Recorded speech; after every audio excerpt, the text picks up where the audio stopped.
अस्सलामु अलैकुम वरहमतुल्लाहि वबरकातुहू। उम्मीद है कि आप तमाम ही हज़रात खैरियत से होंगे। ये सवाल हम ले रहे हैं मोहम्मद ताहिर साहब की तरफ से। सलाम और दुआ और खैरियत वगैरह मालूम करने के बाद कहते हैं कि मुफ्ती साहब, शेयर मार्केट में पैसा लगाकर उसका शेयर ख़रीदना कैसा है जबकि उसके शेयर ख़रीदने वाले के कब्ज़े में भी हों।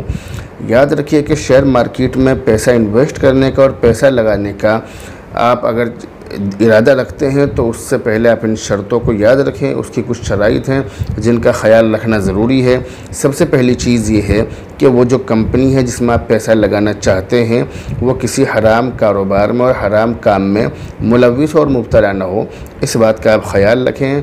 और ये चीज़ आपको इसकी तहक़ीक़ करनी पड़ेगी। ऐसा नहीं है कि सिर्फ़ आपने ऑनलाइन उस चीज़ को देखा और देखने के बाद में आपने तमाम चीज़ों का अंदाज़ा लगा लिया और तमाम चीज़ों पर भरोसा कर लिया, तो ऐसा नहीं होगा। बल्कि आपको उस कंपनी की तहक़ीक़ करनी पड़ेगी। ख़ुद वहाँ जाकर या ख़ुद उस कंपनी में कुछ दिन रहकर या किसी भी तरह से आप उसकी तहक़ीक़ करें कि कहीं वो कंपनी किसी हराम कारोबार में मुलव्विस और मुब्तला न हो।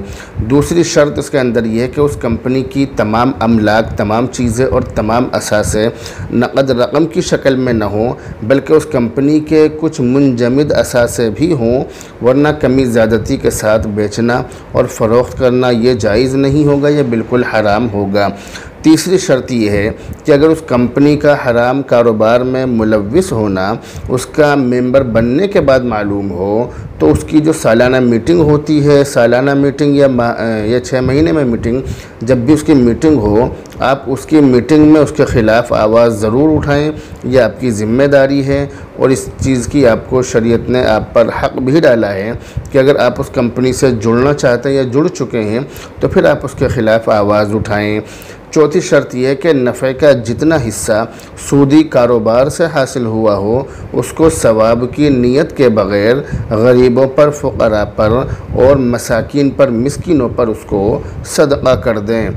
पाँचवीं और आखिरी शर्त यह है कि जो कंपनी के शेयर्स हैं उनकी ख़रीद व फ़रोख्त से मकसद हिस्सेदारी हासिल करना हो, नफ़ा नुकसान बराबर करके नफ़ा कमाना मकसद ना हो, जिसमें ना तो शेयर्स पर कब्ज़ा होता है और ना ही जो कब्ज़ा है वो पेशे नज़र होता है, क्योंकि सट्टाबाजी की एक शक्ल है जो कि बिल्कुल हराम है। तो ये एक शेयर कंपनी में, शेयर मार्केट में पैसा लगाने की 5 शर्तें मैंने आपके सामने ज़िक्र कर दी हैं। अगर आप शेयर कंपनी में, शेयर मार्केट में पैसा लगाना चाहते हैं तो पैसा लगाने से पहले आप इन शर्तों का ख्याल रखें और इनका ख्याल रखते हुए ही किसी कंपनी में आप पैसा लगाएं। उससे पहले हरगिज़ न लगाएं। अगर आपने अपनी मर्ज़ी से ही इस तरह से पैसे लगा लिए तो इसकी आपको शरीयत की तरफ से इजाज़त नहीं दी जाएगी और ये आपके लिए हलाल और जायज़ भी नहीं होगा। बहरहाल अब आपसे रुख़्सत होते हैं। दुआ में याद रखें। अस्सलामु अलैकुम व रहमतुल्लाह।